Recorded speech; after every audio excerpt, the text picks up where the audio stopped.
Night டின்னருக்கு தக்காளி சாதம் தான் பண்ணியிருந்தேன். இந்த வாரம் என்னன்னு தெரில, ஒரே சாதமாக தான் செஞ்சுக்கிட்டு இருக்க வேண்டியிருக்கு. வெண்டைக்காய் சாதம், கீரை சாதம்னு பிளான் பண்ணிலாம் எதுவுமே பண்ணல, அதுவாக அமைஞ்சிருது.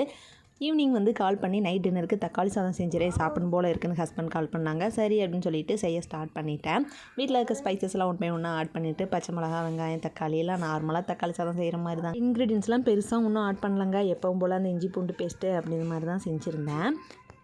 தக்காளி சாதத்துக்கு பச்சை மிளகாய் 1 சேர்த்துட்டு எக்ஸ்ட்ராவாக சில்லி பவுடர் சேர்த்துக்கிட்டிங்கன்னா கலரும் நல்லா வரும், காரசாரமாகவும் டேஸ்ட்டாகவும் இருக்கும்.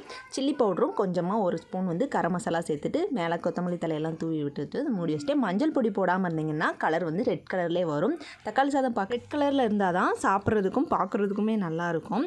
சரி, உருளைக்கிழங்கு ரவுண்ட் ரவுண்டாக கட் பண்ணி இந்த மாதிரி செஞ்சோம்னா தம்பி கொஞ்சம் விரும்பி சாப்பிடுவாங்க. இது ஒன்றும் கம்பு சுற்றுற வேலையெல்லாம் இல்லைங்க. லைட்டாக எண்ணெய் கருவேப்பிலையை போட்டு உருளைக்கிழங்கு ஃப்ரை பண்ணி எடுத்துகிட்டு அது கூடமே கொஞ்சம் சில்லி பவுடர் மட்டும் போட்டு இறக்கிட்டேன்.